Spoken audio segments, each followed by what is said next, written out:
Right, ஜெபம் பண்ணுவோம். இயேசுவின் நாமத்தினாலே எங்களோடு பேசும், எங்களை உயிர்ப்பியும் வழி நடத்துங்க, பலப்படுத்துங்க. இயேசு கிறிஸ்து மூலம் ஜெபிக்கிறேன் ஜீவன் உள்ள தகப்பனே, ஆமென். நன்றியோடு கூட துதிக்கிறேன். நான் இந்த இன்னைக்கு விடிய காலம் ஒரு இது எழுதிக்கிட்டு இருந்தேன். என்னென்னா, வியாதி எப்படி வருகிறது அப்படின்னு, வியாதி வருகிறது அப்படின்னு. வியாதி எப்படிலாம் வருதுன்னா, நான் பாவத்தினாலே நோய் வரும், சாபத்தினாலே நோய் வரும். உள்ளான மனிதன் கேடான சிந்தை வாழ்வு மூலமாக நோய் வரும். நீங்கள் உள்ளான சிந்தையில் சூனியம், வஞ்சகம், துரோகம் இதெல்லாம் வந்து ஆட்டோமேட்டிக்காக நோய் வந்துடும்.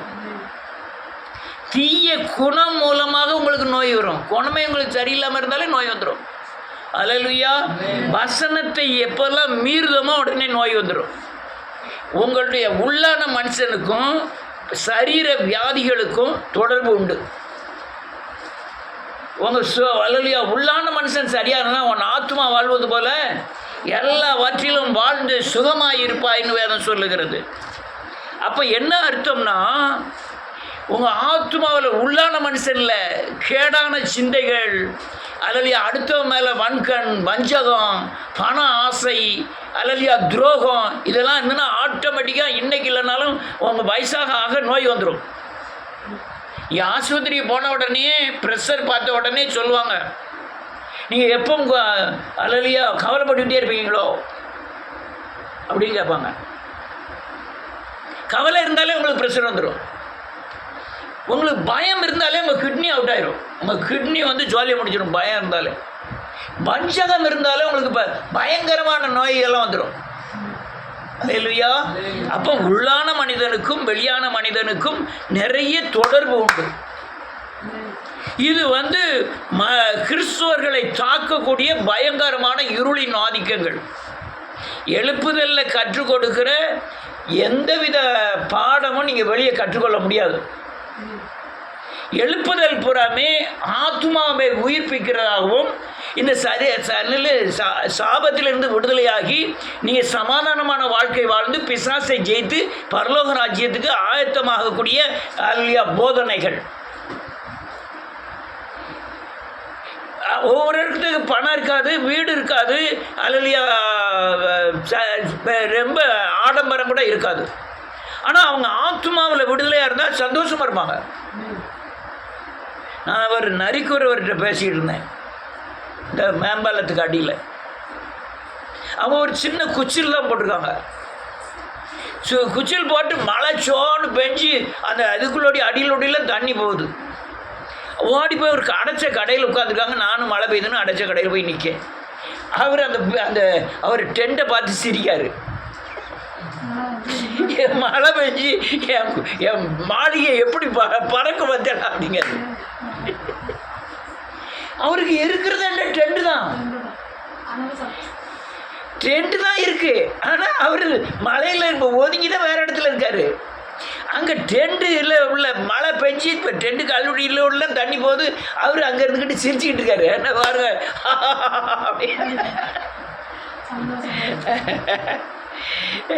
அல்லேலூயா. அதனால அநேகருடைய நிலைமையே இந்த ஆத்துமாவை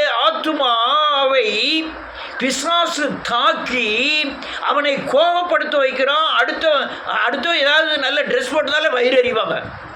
அடுத்த கொஞ்சம் நகை போட்டதாலே பயங்கரமான வயிறு எறிவாங்க. இதெல்லாமே பிசாசு கொண்டு வருகிற பயங்கரமான இருள். சிலர் பார்த்து அடுத்தவங்க மேலே கோபமாக இருந்துக்கிட்டே இருப்பாங்க. டென்ஷன் ஆகிட்டு ஏதோ ஒரு பிரச்சனை வந்துட்டு உடனே முடிக்கிறதெல்லாம் கிடையாது. கடைசி வரையும் அந்த ஆத்மாவே நினச்சி கரிஞ்சு கொட்டிக்கிட்டு அந்த ஆத்மாவுக்கு விரோதமாகவே, இது தேவனுக்கு விரோதமான பாய். இது இருள். நீ அண்ணனுக்கு உள்ள அப்பப்பமே முடிச்சிடணும், தூர போயிடணும். நம்ம சிந்தையில் நஷ்டானாலும் பரவாயில்ல, ஆத்மா பலவீனப்படக்கூடாதபடி நீங்கள் பார்த்துக்கணும். அப்படி போய் தான் அநேகர் வஞ்சிக்கப்பட்டாங்க. யாராவது என்னமா ஒன்று வாங்கிட்டானா இவங்க வயிற்றறியதை பார்த்தா, ஏ பாவி அவன் வாங்கிட்டானே போய் கேட்டுக்கிட்டு, என்னென்ன என்னக்கா எப்படிமா என்ன வாங்கியிருக்கீங்க? நான் கிறிஸ்துமஸுக்கு 5 சேலை எடுத்தேன். உள்ள வயிற்றறியுது. 5 சேலை எடுத்துக்கலாம். இதெல்லாம் என்னது? இதெல்லாமே அந்த பிசாசின் இருள் மூடக்கூடிய ஆதாரங்கள். அநேகருக்கு இந்த இந்த தேவ வசனத்துக்கு விரோதமான கிரியைகளினாலே ஆத்துமாவை குருடாக்கி அவன் இருளிலே நடக்க பண்ணுகிறான். சகோதர சிநேகம் இல்லைனாலே நீங்கள் இருளில் இருக்கீங்கன்னு அர்த்தம். நீ ஐக்கியத்துக்கு சரியானபடி இல்லைனாலே நீங்கள் இருளில் இருக்கீங்கன்னு அர்த்தம். நம்ம யாராக இருந்தாலும் பக்தியமானா இருக்கலாம், பக்தி குறையாக இருக்கலாம், வசனம் தெரிஞ்சிருக்கலாம், தெரியாமல் இருக்கலாம், நீங்கள் பெரிய ஜெபிக்கிறவங்களா பரிசுத்தவான்களாக இருக்கலாம், பரிசுத்த குறைச்சலாக இருக்கலாம். நீங்கள் அவங்களோட நீங்கள் ஐக்கியப்படலைனாலே நீங்கள் இருளில் இருக்கீங்கன்னு அர்த்தம். அல்லேலூயா. இருள் பயங்கரமான மோசமானது, ஜீவனுக்கு விரோதமானது. இருள் உன் நிம்மதியை கெடுத்துரும், சமாதானத்தை கெடுத்துரும், சந்தோஷத்துக்கு எடுத்துரும். இந்த பூமியில் நீங்கள் வாழும் வரை அப்படியே துக்கத்தில் மரண அல்லையா ஓலத்தில் நடக்கக்கூடிய அநேக ஜனங்கள் இருக்காங்க. ஏன்னு கேட்டால் இவங்க ஆத்மாவை இருளுக்கு ஒப்பு கொடுத்ததுனால தான். அல்லேலூயா. நிறைய பேர் தன்னுடைய ஆத்மாவை இருளுக்கு ஒப்பு கொடுத்துறதுனால சமாதானமற்றவர்களாய் ஆனால் ஜெபிக்கிறவர்கள், சமாதானமற்றவர்களாய் ஆனால் அல்லேலூயா வேதவசனத்தின்படி நடக்க முயற்சி பண்ணுகிறவர்கள் தான். ஆனால் இந்த இருளை கொண்டு வருகிற ஆதிக்கத்துக்கு இடம் கொடுக்கறதுனால நான் என்னைய எவ்வளோ பேர் எவ்வளோ நஷ்டப்படுத்தினாலும் சரி, எவ்வளோ அவமானப்படுத்தினாலும் சரி, அடுத்த நிமிஷமே இப்படி தொடச்சி தூர போட்டுட்டு நான் உண்டு கர்த்தர் உண்டுன்னு போயிடுவேன். உண்மை காரியத்தை சொல்கிறேன்.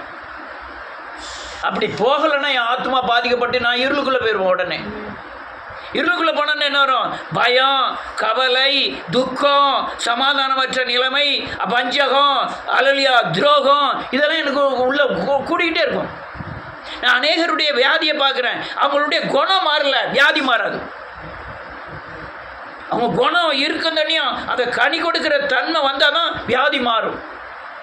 சிந்தை வாழ்க்கை சரியில்லை. சிந்தையில் அடுத்தவன் நாசம் போட்டும் கெட்டு போட்டும் அவன் அப்படியே போட்டும் நம்ம மாத்திரம் நல்லா இருக்கணும், இந்த இது இருந்தாலே அல்லேலூயா உள்ள வியாதி தான். ஆத்துமாவை நீங்கள் தேவனுடைய அல்லேலூயா தேவனுடைய பிள்ளைகளாக பார்க்கணும்.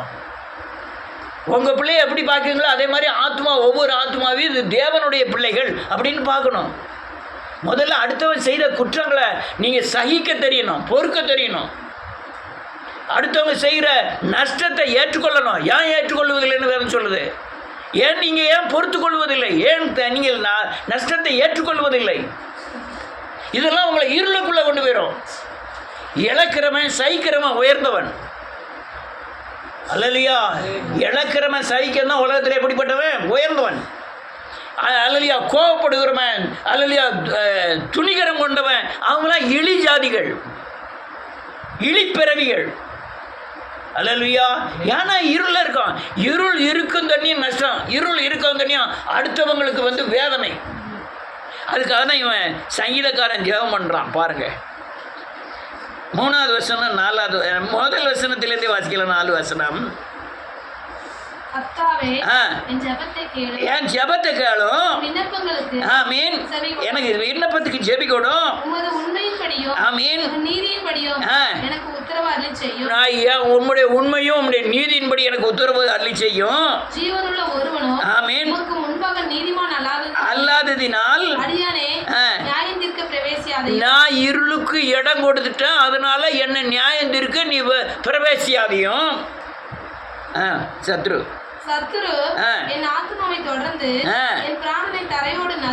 ஒரு நிமிஷம்.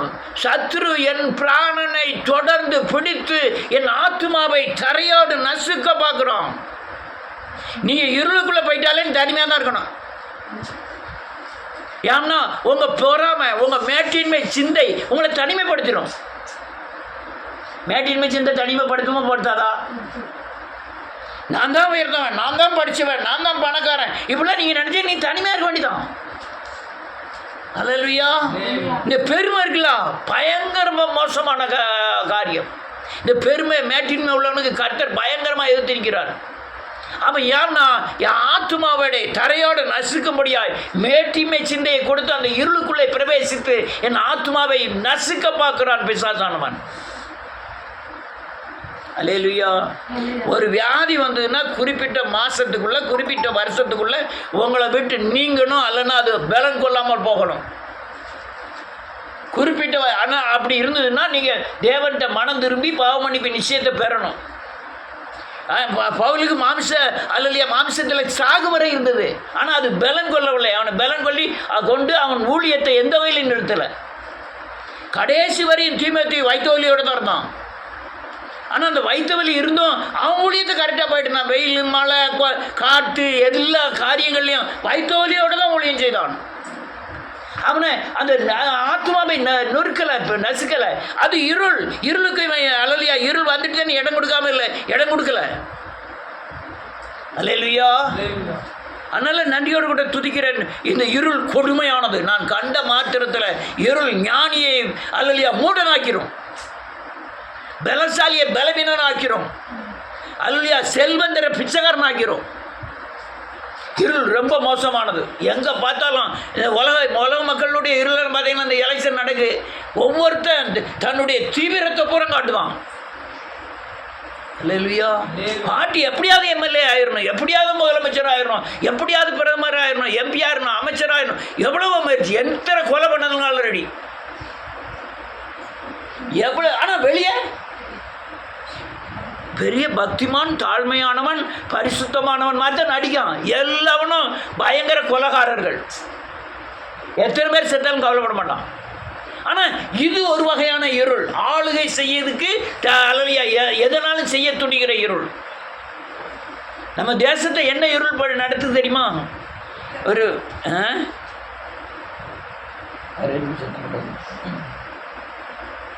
என்ன தேசத்தை என்ன அறியல, தவறை சரி என்று சொல்லுது, சரியை தவறு என்று சொல்லுது. ஆமன் எடுத்து டைவர்ஸ் பண்ணிட்டு நோட்டி கூட சேர்ந்துக்கிட்டாலும் ஓட்டு கேட்டால் போடணும்னு நினைக்காம. எவ்வளோ பெரிய துரோகம். நம்ம தமிழ்நாட்டில் தாய்மார்களை மட்டும்தான் தாய்மார்கள்னு சொல்லுவாங்க, யாரையும் தகப்பன்மார் சொல்லுவாங்களா? நீங்கள் என்ன ஜாதியாக இருந்து போட்டு தாய்மார்னு தான் சொல்லுவோம். அந்த அளவுக்கு குடும்ப பாங்கான தமிழ் கலாச்சாரம் நிறைந்த மாநிலம். அதில் மனைவியே கொண்டு போய் இவர் டைவர்ஸ் பண்ணணும்னு சொல்கிறா. இன்னொருத்தி கூப்பிட்டு இவ தான் எனக்கு அல்லையா சுற்றிட்டு அலைதான் அவ கூட. ஆனால் எந்த ஜனமும் ஏற்றுக்கொள்ளலை. அது இருள் தானே. எந்த ஜனம் இது தப்புன்னு சொல்ல மாட்டேங்கான். ஆமென். இருள், பயங்கரமான இருள். கலாச்சாரம் நிறைந்த அல்லையா குடும்ப பாங்கான கலாச்சாரம் நிறைந்த நம்ம தமிழ்நாட்டில் இருந்து தான் உலகம் முழுவதுமே நாகரிகம் பரவி போச்சுன்னு சொல்கிறான். உலகம் முழுவதும் தமிழ்நாட்டில் இருந்து தான் எல்லா பாசைக்காரர்களுக்கும் நாகரிகம் போச்சு. ஆனால் இன்னைக்கு உள்ள இருள் எப்படி தெரியுமா? முதல்ல ஒரு வேசி தெருவில் இருந்தால் கூட அவளை மதிக்க மாட்டாங்க, பேச மாட்டாங்க, காகிதம் கொடுக்க மாட்டாங்க, கல்யாணத்துக்கு வாங்க சடங்கு வீட்டுக்காரன்னு கூப்பிட மாட்டாங்க, நேரம் எழுத்தால் வந்தால் கூட வேலை. இன்னைக்கு பாருங்க, ஒவ்வொரு வீடுகளில் கல்யாணம் நடக்கிற வீட்டில் அவள் தான் முதல் இடம். இந்த ஐடியா, அவள் தான் முதலிடம். அவன் அதை இதை செய்கிறதும் ஓடுறதும் சாடுறதும் பயங்கர வேசியா. இவங்க கண் என்ன ஆயிட்டு குருடாயிட்டு இருளில் போயிட்டா மக்கள். அல்லேலூயா. நல்லதை கெட்டதுமா, கெட்டதை நல்லதுமா, நீதியை அநீதிமா, அநீதியை நீதிமா. அல்லேலூயா. பரிசுத்தத்தை அசுத்தம் என்பான், அசுத்தத்தை பரிசுத்தம் என்பான். இப்போ எதில் எப்படி ஜெயிக்கிறாங்கன்னா, அநீதி உள்ளவன் நீதிவேன் வேஷம் தரிக்கிறான், அசுத்தவான் பரிசுத்தவானுடைய வேஷத்தை தரிக்கிறான். தரித்து அவன் நீதியாக நடக்கிற மாதிரி நடிச்சு, அதான் இருள். துஷ்டனை கண்டா ஆனால் இதை செய்ய மாட்டேங்கான், தூர விலவே மாட்டேங்கான். இப்போ யார் ஓட்டு யாருக்கு போட போகிறான்?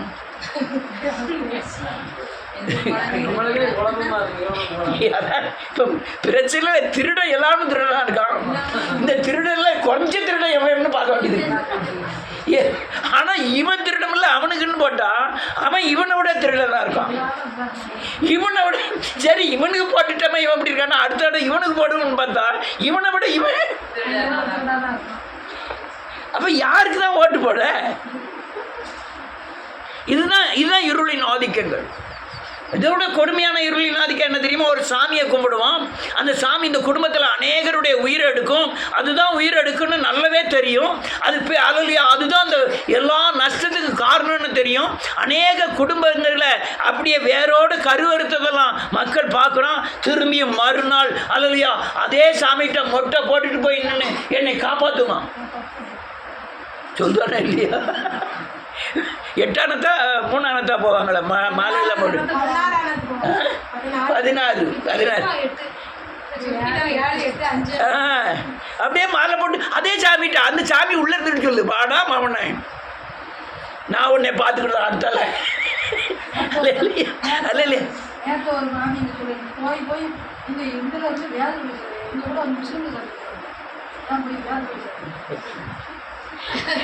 ஒரு முஸ்லீம் பொம்பளை சொல்லுது, இருந்து நம்ம ஜாதியாக இருந்து அவ்வளோ போய் முஸ்லீமில் சேர்ந்துட்டாங்களாம். அவ என்ன சொல்லுது, நம்ம ஜாதியாக இருந்தது வேதத்தில் போய் சாதிக்கல. பாவியா அல்லையா? வேதத்தில் சேர போய் அது இருள் என்னது வெளிச்சம் என்னதுன்னா அது தெரிய வருது. இல்லைன்னா நானும் இங்கேயும் இருந்துக்கிட்டு அங்கேயும் இருந்துக்கிட்டு இருப்பேன். அல்லையா? இருள். அடுத்தல வாசிப்போம் அந்த 3வது வசனத்தை.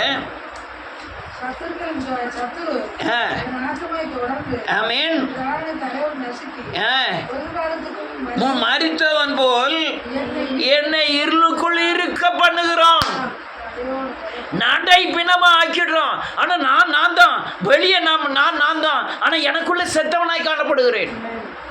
நீங்க அநேக ஊழியரை பார்க்கிறீங்க, அவர் ஊழியர்கள் அல்ல, செத்தவர்கள், ஆனா ஊழியத்தின் வேஷம் தரித்தவர்கள். அநேக விசுவாசிகளை பார்க்கீங்களா? விசுவாசிகள் அல்ல, வேஷம் தரித்திருக்காங்க. அநேக நாளுக்கு முன்னே செத்தாச்சு. வசனம் இது எங்கெல்லாமோ போகுது, போனாலும் பிரச்சனை இல்லை இயேசுவின் நாமத்தினால. உண்மை அதுதான். யாரெல்லாம் வேத வசனத்தை கை கொள்ளலையோ, யாரெல்லாம் மனம் திரும்பி புது சிஷ்யா மாறலையோ, இயேசுவின் அச்சடையாளங்களை தரித்து கொள்ளலையோ, அவங்க புறமே இருள தான் இருக்காங்க. வேத வசனத்தின் மூலமாய் அல்லேலூயா இயேசுவின் சாயலுக்கு ஒப்பாய் மாறி உலகத்தை ஆளுகிற பிசாசின் சக்திகளை ஜெயிக்க உனக்கு பலன் இல்லையா? நீ இருள இருக்க. உனக்கு வார நோயிலிருந்து நீ விடுதலை ஆவதற்கு உண்டான வசனங்களை தேவனிடத்திலிருந்து பெற்று நீ ஜெயிக்க பலன் இருக்கியா இல்லையா? இருளுக்குள்ள இருக்கிற. உங்க வீட்டில் வர்ற துன்பங்களை அல்லேலூயா வேத வசனத்தின் அடிப்படையில் தீர்க்க தெரியலையா? இன்னும் ஆத்துமக்கண் குருடா இருக்குன்னு அர்த்தம். இன்னும் பிசாசின் போராட்டத்தில், விக்கிர ஆராதனையின் பிடியில், இன்னும் உலகத்தின் பிடியில், பண ஆசையில் நீ இருந்தன்னா இன்னும் இருளுக்குள்ளே தான் இருக்குன்னு அர்த்தம். பணத்தை விட தேவன் பெரியவர்னு என்னைக்கு நீ விசுவாசிக்கிறாயோ அப்போதான் அதுதான் சரியான வெளிச்சத்தில் இருப்பதின் அடையாளம். எனக்கு வந்த நஷ்டத்தை தேவன் தெரியாமல் வராது, அவர் தேவன் தான் அதை அனுமதிச்சிருக்கிறார். அவர் ஏற்ற நேரத்தில் என் நஷ்டத்துக்கு தகுந்த லாபத்தை கொடுப்பாருங்கிற வெளிச்சத்தில் நீங்கள் நடக்கலைன்னா இருளில் தான் இருக்கீங்க. இருள் மிகவும் கொடுமை உள்ளது. அடுத்த வசனம் என்ன இருக்கு? என் ஆவி என்னில் தேங்குகிறது, என் இருதயம் எனக்குள் இருள். என் ஆவி எனக்குள்ள அதை செய்யட்டுமா இதை செய்யட்டுமா அப்படியே தேங்கிக்கிட்டு இருக்கு. ஆனா அல்லேலூயா என் ஆவி எனக்குள் தேங்குகிறது, என் இருதயம் எனக்குள்ள அப்படியே சோர்ந்து போகிறது. அல்லேலூயா சோர்ந்து போகிறது. நான் பல 100 ஆட்களை சந்தித்தேன் இந்த அல்லேலூயா நம்ம பாளையங்கோட்டை போய். அநேகருடைய நிலைமை என்ன தெரியுமா? வசனத்தின்படி நடக்கக்கூடாது, ஜபம் பண்ணக்கூடாது, வேத வசனத்தை பின்பற்றக்கூடாது. ஆனால் தேவன் என்னை பாதுகாக்கணும், தேவன் என்னை உயர்ந்த இடத்துல வைக்கணும்னு நினைக்கிறாங்க. இது பயங்கரமான இருளின் ஆதிக்கங்கள். உனக்கு வசனமே தெரிய வேண்டாம், ஜபமே பண்ண தெரிய வேண்டாம், ஆனால் இருதயத்தின் ஆழத்தில் தேவன் தான் சரியான தேவன், அவர் என்னை பாதுகாப்பாருங்கிற விசுவாசம் உங்களுக்குள்ள இருந்தாலே பாதுகாப்பார். உலகத்தை சார்ந்துக்கணும், ஆனால் தேவன் வேணும். இந்த கோட்பாடுகளை தேவனை பின்பற்றுகிறவன்னா அதான் இருள். அதான் அல்ல வேறொரு இயேசுவை சேவிக்கிறார்கள். அது வேத வசனத்துக்கு உட்பட்ட இயேசு அல்ல. ஒரு பெண் இந்த ஒரு அந்த அம்மாவை எனக்கு கேட்கும்னு நினைக்கிறேன், கேட்கட்டும். ஜெயாங்கிறது எங்கே கேட்டுச்சுன்னா இருக்குது, கிழக்க மல்லநாட்டில் இருந்து வந்து என்கிட்ட பேசிக்கிட்டு இருந்தது போன வாரம். பேசிக்கிட்டு இருந்து, ஐயா நான் என் தம்பியெல்லாம் பயங்கர பக்திமான், அப்படியே சர்ச்சைக்கு போகாமல் இருக்க மாட்டோம், விடியாளம சாயங்காலம் ஜெபம் பண்ணுவோம், வேதத்தை வாசிப்போம், நாங்கள்லாம் ரொம்ப பக்திமான் அப்படின்லாம் சொல்லியிருந்து, சரி என் பையனை எங்கள் தம்பியை உங்கள்கிட்ட பேச சொல்கிறேன். தம்பி சீட்டு விளாண்டுட்டான். எதில்? செல்லில் சீட்டுனா என்னது? அதில் விளையாண்டு 35 லட்ச ரூபா அவுட் ஆகும். 35,000 சொல்லிச்சு. 30 லட்ச ரூபா அவுட்டு. அது 30 லட்ச ரூபா போன பிறகு பேச மாட்டேக்கானா, சிரிக்க மாட்டேக்கானா, நடக்க மாட்டேக்கானா, எல்லாம் செய்ய மாட்டேக்கானா. நான் சொன்னேன், அம்மாங்க பாங்க நீங்கள் வேதத்தை வாசிக்குவேன், அதில் போய் இறங்கணும். நான் தேவனை ஆமாம் அப்படி இருக்காங்க. சரி இருக்கட்டும், நீங்கள் எனக்கு ஃபோன் பண்ண சொல்லுங்கள். நான் அதுக்கு அந்த பையனுக்கு நான் ஆலோசனை சொல்கிறேன். ஆலோசனையின்படி நடந்தால் விடுதலை ஆயிரும் அப்படின்ட்டு வீட்டில் அல்லலியா இந்த கடனுக்கு உண்டான இதெல்லாம் தேடினேன். திடீர்னு ஃபோன் பண்ணால் கடனை என்னன்னு சொல்லணுமே அப்படின்னு கடன் கொடுத்தா எப்படி விடுதலை ஆகுதுங்கிறத பைபிளில் தேடுறேன். எனக்கு ஒரு வசனம் கிடச்சிது. எலிசாவுடைய அல்லலியா சுனமியெல்லாம்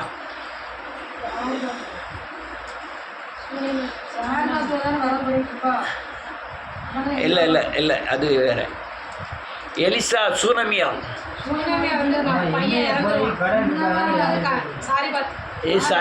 சாரி பாத்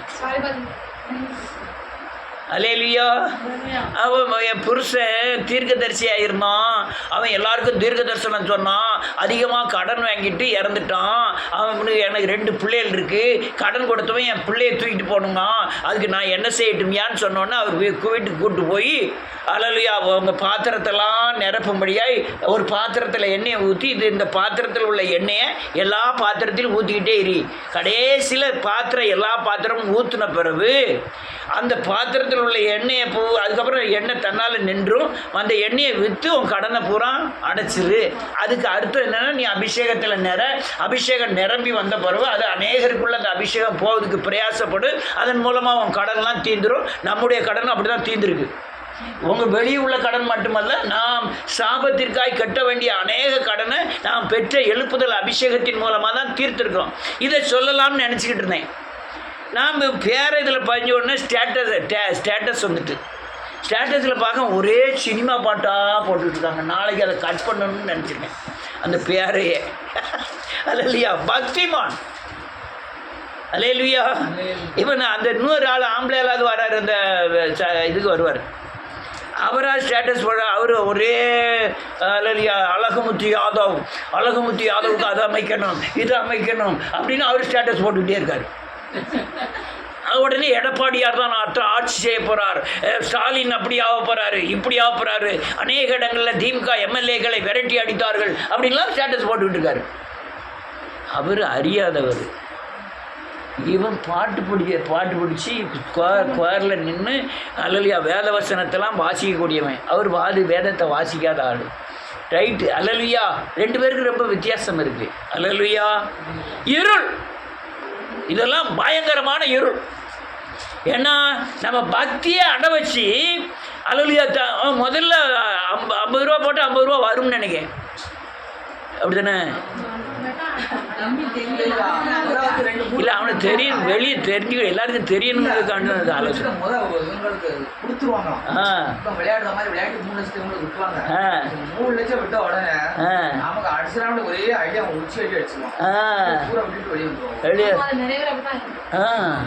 முதல்ல போட்டோம்னா ரூபாயா வருமாம். கரை ரொம்ப சில பேர் விவரமா 3 லட்சம் எடுத்து ஓடிக்குவான்.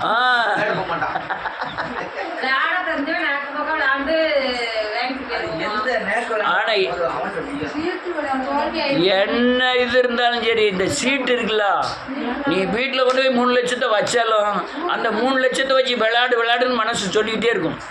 நம்ம குறைய தானே போட்டால் 3 லட்ச ரூபா கிடச்சிட்டு விளையாடுன்னு சொல்லிகிட்டே இருக்கோம். பருவ அதில் தோற்று போனோம்னா அதை எப்படியாவது எடுத்துடணும். அதனால் இந்த இடத்த விற்று போடுவோம். இடத்த விற்று போட்டாச்சா இந்த வீட்டை விற்று போடுவோம். அதை போட்டாச்சா ஆமாம் வீட்டம்மா தாலியை விற்று போடுவோம். கடைசியில் எல்லாம் போனோம்னா தூக்கு மாட்டி சாகுறோம். எத்தனை பேர் செத்துட்டாங்க. இருள். அல்லேலூயா. இன்னொரு வசனத்தை வாசிப்போம். சங்கீதம் 83வது சங்கீதம், 88வது சங்கீதம், 3லிருந்து வாசிக்கலாம்.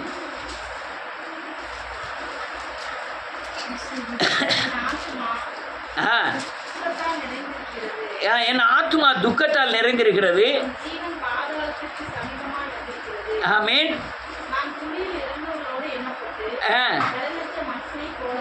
ஆனேன். ஒருவனை போல நெகிழப்பட்டிருக்கிறேன். ஆமீன். அறுப்புண்டு போய் இதுதான் இருளின் அடையாளங்கள். வெளியே வெள்ளஞ்சொல்லையுமே இருப்பான், உள்ள இருள மாட்டினவன் அப்படிதான் நடக்கணும். ஒரு பொறாமை கொண்டவனை சுடுவான், அவன் வெளியே அன்பா இருக்க மாதிரி தான் இருப்பான், உள்ள எங்கப்பா யாரை பார்த்தாலும் பொறாமை பட்டுக்கிட்டே அலைவான். உள்ள நெகிழப்படுகிறான், தனிமையாக்கப்படுகிறான். பிசாசினாலே பயங்கர துக்கத்தை வைக்கிறான் பிசாதானவன். அல்லையா? உனக்கு மடியில் கனம் இல்லைன்னா வழியில் பயமே கிடையாது. ஆவியின் கனியில் நிறைஞ்சிருந்தேன்னா ஒரு பிரச்சனையும் கிடையாது. தேவன் மேலே வைக்கிற விசுவாசத்தில் இருந்தாலும் வெளிச்சம். அவருடைய வசனம் என் கால்களுக்கு அது வெளிச்சமாக இருக்கு. கால்கள் தீபம். இயேசு வெளிச்சம். இயேசுவை போல மாறினீங்கன்னா அது வெளிச்சம். இயேசு மேலே வைக்கிற அல்லது விசுவாசம் இந்த உலகத்தில் வெளிச்சத்தை கொடுக்கும். இல்லைன்னா இந்த தனிமை, அந்த கெருமாறுதவங்களை பார்த்துருக்கு. கெருமாறுதுன்னா என்ன தெரியுமா?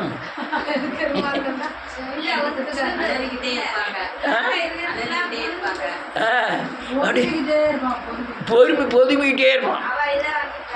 ஏன் அதை வாங்கிட்டா இதை வாங்கிட்டா அப்படின்னு பயங்கர பொறுமையாக இருப்பாங்க. ஆனால் அவங்களாவது பொறுமை நல்லா இருக்காங்களா? ஆனால் யார் மேலே பொறுமுதாங்களோ அந்த பொறுமுதான் இருக்காங்களா இதை கவனிக்க மாட்டான்.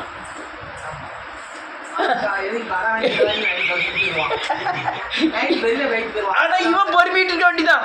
அவன் இந்த பொறுமுத ஆளை கவனிக்க மாட்டான். அவன் பாட்டில் அவன் உண்டு, அவன் வேலை உண்டு. பொறுமுதான் உன்னை வண்டி இவன் பொறுமுதான்னு சொன்னாலுமே அதை ஏற்றுக்கிடவும் மாட்டான். சரி, அவன் பாட்டில் பொறுமிட்டு போகிறான். அடுத்தால என்ன இருக்கு?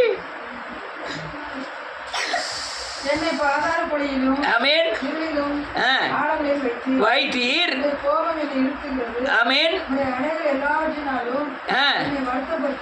ஆமென். அறிமுகமானவர்களை எனக்கு தூரமாக விலக்கி அவர்களுக்கு என்னை அருவருப்பாக்கினீர். நான் வெளியே புறப்படக்கூடாதபடி. இதுதான் இருளின் ஆதிக்கங்கள். இருளில் மாட்டிக்கிட்டியா? நீ இருளில் இருக்கிறன்னு யாராவது தெரிஞ்சிடும் கொண்டு நான் பொறுமைக்கிட்டே இருக்கணும்னு சொல்லுவோம். யார் சேருவேன்ட்டேன்? ஏன் சரி இவங்களும் வந்து நம்ம சாப்பாட்டுலே சோரை பார்த்து பொறுமையா இவனை தூரமாக சொல்ல அப்படியா? அல்லையா? இல்லை, இருள். தனிமையாக இருக்க வேண்டிதான். கடைசி வரையும் பொறுமைக்கிட்டே இருக்க வேண்டிதான்.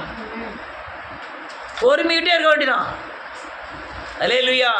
நல்ல வேதவசனம் சார் பவுல் நல்லா சொன்னார். போதும் என்கிற மனதோடு கூடிய தேவ பக்தியே மிகுந்த ஆதாயம். மிகுந்த ஆதாயம். நான் எங்கேயோ சொன்னேன், அங்கே இதில் வச்சு சொன்னேன், ஒரு வீடு கட்டினா அதான் வீடு உங்கள் வீடு, அதான் படி, அதான் அதே தான் வருஷ கணக்கில். ஆனால் எனக்கு வீடு இல்லை, 25 வீடுக்கு மாறி இருக்கேன். அதனால் நீங்களும் அதே லைனுக்கு வந்துடுங்க. 25 வீட்டில் டிசைனான வீடுகள், டிசைனான ஆட்கள், டிசைனான கக்கூஸ்கள்.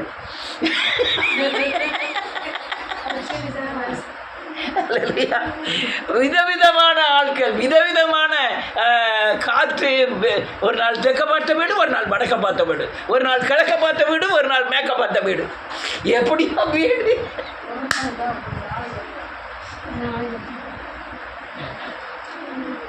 அப்போ நான் அதை வந்து நான் இருளுக்குள்ளே இருந்தோம்னா ஒவ்வொரு வீட்டுக்கும் போகும்போது நான் வருத்தப்பட்டுக்கிட்டே இருக்கணும். நான் தேவன் இதை கொடுத்தார், தேவன் இதை நடத்துகிறார் அப்படின்னு சொல்லி போகும்போது அந்த வீடு எனக்கு சந்தோஷமாக மாறிடுது. கக்கூஸ் நாத்தம் அடித்தாலும் அது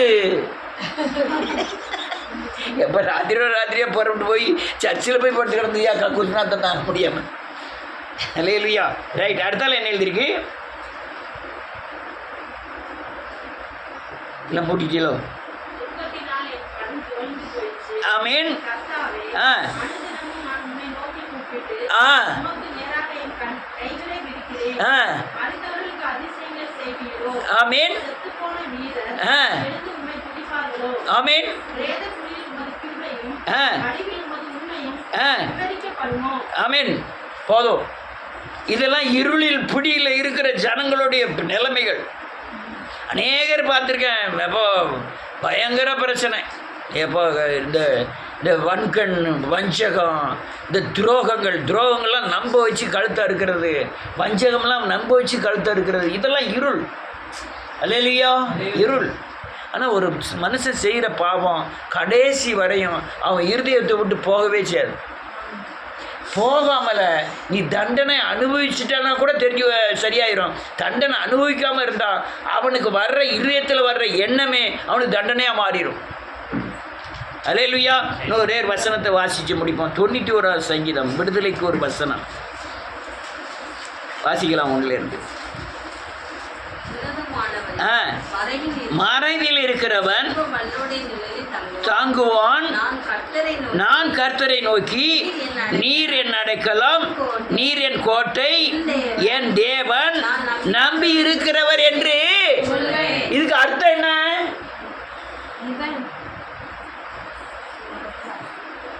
எல்லாரும் வசனத்தை அப்படியே முறைச்சு பாருங்க பாப்பா, என்னமா தெரியல. கர்த்தரை நோக்கி நீர் என்ன அடைக்கலம் யான்னு விசுவாசிச்சு முழு இதயத்தோடு அவரை என்ன செய்வேன்? நம்புவேன். அதுக்கு அடுத்தால என்ன செய்வேன்? அவர் என் கோட்டைன்னு, என்னை சுத்தச்சூழ நீ கோட்டையா இருக்கிறன்னு சொல்லி அவரை என்ன செய்வேன்? நம்புவேன். அடுத்தால என் தேவன், நான் நம்பி இருக்கிறவர் என்று சொல்லிக்கிட்டே இருப்பேன், நம்பிக்கிட்டு சொல்லிக்கிட்டே இருப்பேன். அப்போது அவர் என்னை வேடனுடைய கண்ணிக்கும் பாலாக்கும் கொள்ளை நோய்க்கும் என்னை தப்புவிப்பார். நீ நம்பிக்கை தான் இருள்ல இருந்து வெளியே வரக்கூடிய தன்மையை இயேசுவை நம்புவதுதான். அல்லேலூயா. இயேசு என்னை பாதுகாப்பார், இயேசு எனக்கு உணவு தருவார், இயேசு இந்த பிரச்சனையிலிருந்து என்னை விடுதலையாக்குவார், இயேசு இந்த இருளிலிருந்து என்னை என்ன செய்வார்? விடுதலையாக்குவார். அப்படிங்கிற தன்மைக்குள்ள வந்தாதான் அவர் வேடனுடைய கண்ணிக்கும் பாலாக்கும் கொள்ளை நோய்க்கும் தப்பி வைப்பார். எவ்வளவு நம்பியதையோ அவ்வளவுதான் விடுதலை. சொல்லுங்க, எவ்வளவு தூரம் நம்பி இந்த உலகத்துல ஒண்ணுமில்லாத குளத்துல இறங்குறீங்களோ அதுதான் விடுதலை.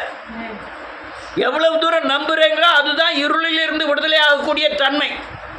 இழந்து போன எல்லாவற்றையுமே திரும்பி படுத்திடுவீங்க இருளுக்குள்ளே மாட்டி நீங்கள் வெளியே வந்துட்டீங்கன்னா. ஆனால் இருளுக்குள்ளே இருந்தீங்கன்னா நிம்மதி எடுத்துடும், நிம்மதி இல்லாமல் வாழ்க்கை ஆயிரும். அடுத்தால அவர் தமது சிறகுகளாலே என்னை மூடுவார், அவர் செட்டைகளின் கீழே அடைக்கலம் போவார், அவருடைய சத்தியம் எனக்கு பரிசை.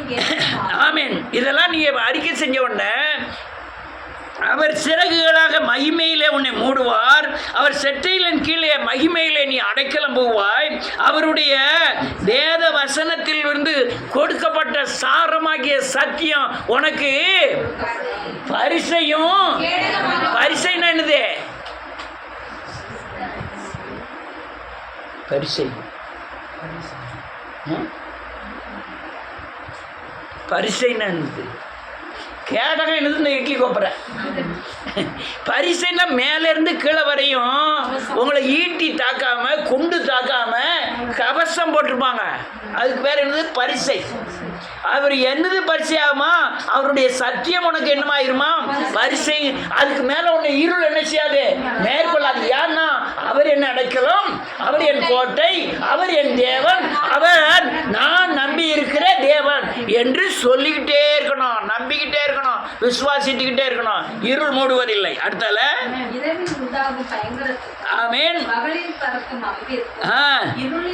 மாடும் கொள்ளை நோய்க்கும் சங்காரத்திற்கும் ஆமேன். இதுக்கெல்லாம் நீ தப்பிச்சிருவ, பயப்பட மாட்ட. ஏன்னா அவர் என்ன அடைக்கலம், அவர் என் நான் என்று நான் என்ன செஞ்சுட்டு இருக்கேன்? நம்பி சொல்லிக்கிட்டே இருக்கேன். அடுத்தால என் பக்கத்தில் 1000 பேர், ஆமீன், என் வலதுபுறத்தில் 10,000 பேர் விழுந்தாலும் என்னை அணுகாது. வேதம் சொல்லுது, என் பக்கத்தில் 1000 பேரும் என் வலதுபுறத்தில் 10000 பேர் விழுந்தாலும் அது என்னை அணுகாது. இருளில் இருந்து தப்பிக்கணும், தேவனை நம்பு, வேத வசனத்தின்படி நட. ஹல்லேலூயா. எந்தவித இருளும் உங்களை மேற்கொள்ளவே செய்யாது. முதல்ல உலக பலவீனங்களுக்கு தேவனே பொறுப்புங்கிற விசுவாசத்தின் பலன் உங்களுக்கு வேணும். என்ன சொன்ன தலையே ஆட்னீராதான் கேட்டேன். உலக பலவீனத்துக்கு யார் பொறுப்பு? 1 லட்சம் ரூபாய் நஷ்டம் ஆகிட்டு யார் பொறுப்பு? உங்களுக்கு உடம்பு சரியில்லாம போயிட்டு யார் பொறுப்பு? அப்படின்னு நம்புனா நீங்க இருளுக்குள்ள என்ன செய்ய மாட்டீங்க, மாட்ட மாட்டோம். இப்போ நஷ்டத்தை ஐயோ நஷ்டமாயிட்டுன்னு நீங்க நினைச்சீங்கன்னா எங்க மாட்டிடுவீங்க? நான் நஷ்டம் ஆனாலும் அவருக்கு திரும்பி தர அப்படிங்கிற பலன் உங்களுக்குள்ள வேணும். அப்படி இருந்தா இருளுக்குள்ள என்ன செய்ய மாட்டேங்க, மாட்டவே மாட்டேங்க. ஹல்லேலூயா. அந்த வசனம் எனக்கு அடிக்கடி படும். யோவான் 10:19-10:11 அவனுக்காக அவனை சிலுவையில் அறையவும் விடுதலையாகவும் எனக்கு என்ன இருக்கு? அவர் என்ன சொல்றாரு? அந்த பலன் நான் சொல்லணுங்க, நம்ம சொல்லணுங்க. ஒருத்தன் நம்மளை அடிக்க வரான், மேலேருந்து பரத்திலேருந்து அதிகாரம் வந்தாலும் நீ என்ன முடியாது, ஒன்றும் செய்ய முடியாது. அந்த பலன் தான் ஒன்றுமே அவங்கள தாக்காது. இல்லைன்னா எங்கே போயிடுவோம் தெரியுமா? இருளுள்ள போயிடுவோம். அவர் அழகான அந்த வார்த்தை எனக்கு ரொம்ப பிடிக்கும் அந்த வார்த்தை. அதனால் இப்போ பல தடவை சொல்லியிருக்கேன் அந்த வார்த்தையை. நமக்கு என்ன செய்யணுன்னாலும் தேவ உத்தரவுப்படி தான் நடக்கும். பிசாசே நம்மளை சோதிக்க வரான்னா யார்கிட்ட போய் உத்தரவு வாங்கணும்? அவர் உத்தரவு இல்லாமல் அவர் பாதுகாத்தாருன்னா உத்தரவு கொடுப்பாரா? ஏதோ பிரச்சனை இருக்குது நமக்குள்ள, அதனால தான் அவர் என்ன கொடுத்தாரு? நமக்கு பிரச்சனை இல்லை, நமக்கு தேவனுக்கு விரோதமான பகையில் நம்ம இல்லை அப்படின்னா அவர் என்ன செய்ய மாட்டாரு? கொடுக்க மாட்டாரு. ஆனால் நம்ம அவரை பகைச்சிருந்தோம், அதாவது பிசாசுக்கு இடம் கொடுத்துருந்தோம் அப்படின்னா அவர் பிசாசு போய் கேட்கும்போது என்ன சொல்லுவார்? ஆனாலும் விளக்கு வைக்கிறார். என்ன விளக்கு வைக்கிறார்னா இந்த விளக்கு இல்லை, ஒரு பிரிவு வைக்கிறார். என்னன்னா இதை தான் நீ செய்யணும், அதுக்கு மேலே நீ என்ன செய்யக்கூடாது, தொடக்கூடாதுன்னு அவர் ஆர்டர் போட்டு தான் அனுப்புகிறார். இதெல்லாம் இருளிலிருந்து தப்பிக்கக்கூடிய காரியம். கர்த்தர் உங்களை ஆசீர்வதிப்பாராக. எல்லாரும் எழுந்து நிற்போம்.